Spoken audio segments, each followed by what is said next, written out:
Women's GAA in Britain at the moment, in London in particular. Helen Murphy joins us on the line now. Good morning to you, Helen. How are you? Morning. I'm good, thanks. Could you maybe just explain the genesis of this story? So you play both camogie and football, and obviously both of the teams you play on at the moment are quite successful. Yeah, I play with Tara Camogie, and on Saturday the 13th, which has been pretty much a date set in stone since the fixtures were released. We're playing against Croydon Camogie in the All Britain Camogie final, and equally then I play with Kingdom Kerry Gales. Last year we won the junior provincial All Britain, and this year then we're into the intermediate, so we've come a long way. It's the first ever final in provincial final that our football club has ever been in, and we're kind of three of us are faced with the decision of where we're going to be on Saturday, whether we're going to be in London or whether we're going to be in York. Okay, so one game's in London and one game's in York. Yeah, they're about 200 miles apart. Yeah. Right. And when did you reach the final in both of them? So you said one of the dates has been set in stone. The other date then obviously wasn't set in stone, was it? The football date on the calendar has always been the 13th/14th of October. So kind of there was always going to be a clash, but it only came to kind of head really in the last 2 weeks when the last week in September we travelled up to York. We played the semi-final and we beat a team from Liverpool, and straight away we kind of knew camogie we would probably be thereabouts in the final. So we raised with KKG, we raised the possibility, look, there's going to be a clash here, can we get a plan in place? But it kind of, no one seems to have really done a whole lot about it until this week, and now they're kind of realising, oh, camogie haven't budged, football haven't budged, and unfortunately there's a few of us caught in the middle of that. Who would be responsible for the overarching view of this, Helen? Like, is there a body that can speak to the Camogie Association and the Football Association and has responsibility for both of them, or is it just basically two separate organisations who can't really come up with a compromise at the moment? There isn't, unlike kind of the men's game where Croke Park is going to be the overriding, head office. There is obviously provincial football do report to Croke Park, and the Camogie Board Britain have to go to Croke Park. So there isn't really anyone that's going to step in here or to, decide to say, look, this is the compromise. Somebody needs to, budge. And I think that's the thing at the minute, that there seems to be that unwillingness for either of them to be seen to be the one to give in. There's been no communication and kind of cooperation between the two, to resolve this. KKG, we've tried to offer alternative dates, the 14th, the 20th. We're looking at some other solutions at the minute as well, possibility of going early on the Saturday in London and later in the afternoon in York, and a rush to King's Cross Station and get a train to York to try and make both games. But that's the thing, because they're both like the ladies' sport in Ireland, because they're two separate organisations.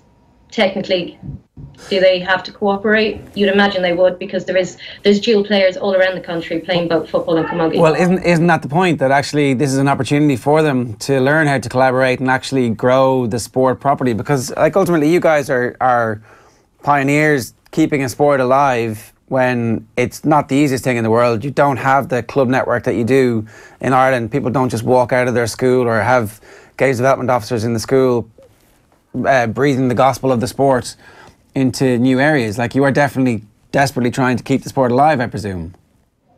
Yeah, and it's been really successful. The ladies' football has really taken off over here. There's teams in every sort of big town and surprisingly small towns as well.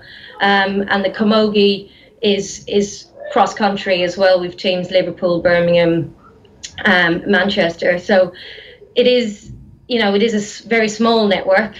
So you'd imagine that there would be a desire for them to work together, because it is, at the end of the day, a much smaller pool of players that you're looking for. So why force players away from one sport and possibly two, because, you know, does anyone want to be caught in the middle of this situation to choose? You know, I've mentioned it twice in that piece that I wrote. The idea of it still fills me with dread. I don't know what will happen if nothing changes on Saturday. We've discussed between ourselves, the three of us, whether two go one way and one goes the other way, or we just don't know what we're going to do. Yeah. You're London based, is that right? Yeah. And like, how big are the two clubs? It sounds like the football club is the newer of the two, is that right? Yeah, Tara's founded in the 80s, so we're being quite successful. We're going for our 10th championship in a row on Saturday. Kingdom Kerry Gales has sort of built itself up from junior club to senior. As I said, we've never competed at this level before, so it's a new beginning, new dawn for us as a club, but it seems really unfortunate that we could be in a position where our strongest team isn't out on Saturday competing. Yeah, that's fair enough. Helen, thanks very much for bringing the story to us, and we'll let you get back to what sounds like a tricky enough class in the background there. Oh yeah, they're getting a bit rowdy at the minute, yeah. All right, thanks very much, guys. Thanks a million, cheers. That's Helen Murphy there, ahead of the weekend GAA clash. Look, this stuff isn't that hard to fix, is it? No, it's easier to fix now as well, considering, you know, the All-Ireland finals were ages and ages and ages ago. And then you realise, actually, we're talking about London here, and they, as far as I recall, would have been out much sooner than everybody else. So there was plenty of time to actually get all this stuff done. I'm not sure how many free weekends they would have had, in fairness, but I'm sure there was some sort of solution that was quite obvious but wasn't pursued. I'm always in two minds about joining the organisations together and having one overarching body be responsible for it. This is a great endorsement for joining them all up together.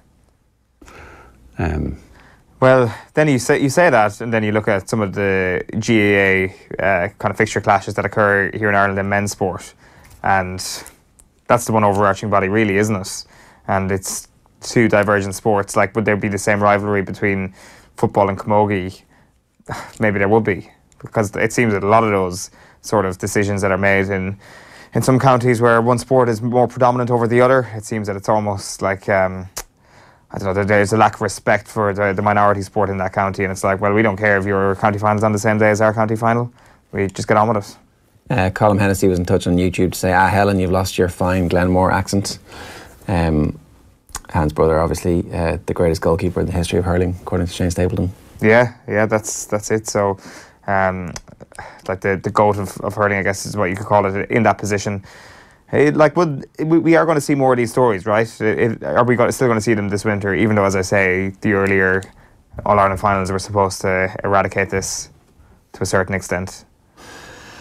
Hannah Fortune, who plays football with Helen Murphy in London, also got in touch with us this morning. She says, I don't understand how or why the 13th came into it. We are junior British champions since last year, won in Europe, went on to host the Ulster champs in Ruislip in a closely contested game. Our players give as much commitment to the GAA as Irish teams, so should be given the same respect. We should be trying to grow the game in the UK, not putting two sports against each other. The girls shouldn't have to choose. It just seems such an obvious decision. I mean, do you remember one of the things about the Sky deal was growing the game in the UK? Remember that? Remember one of the things about the Sky deal? Remember? It was like... And obviously... The Sky, come on, television deal is not going to fix this. I'm not saying it was, but I'm saying that was one of the things, was one of the central tenets of that deal was that it was going to help grow the sport in the UK. And here you have the sport in the UK not being allowed to grow because the best players aren't being allowed to play in the biggest games because the games aren't at the same time. Now, obviously they can go, well, it's nothing to do with us. It's nothing to do with us. We don't control these games, but, you know. Like, fair enough that it's not going to help the growth of the UK, of the sport in the UK and all that sort of stuff, but we're going to see this stuff in Ireland, I dare say, over the next couple of months. No doubt. This is not unique to the United Kingdom. Definitely not unique to London. No doubt.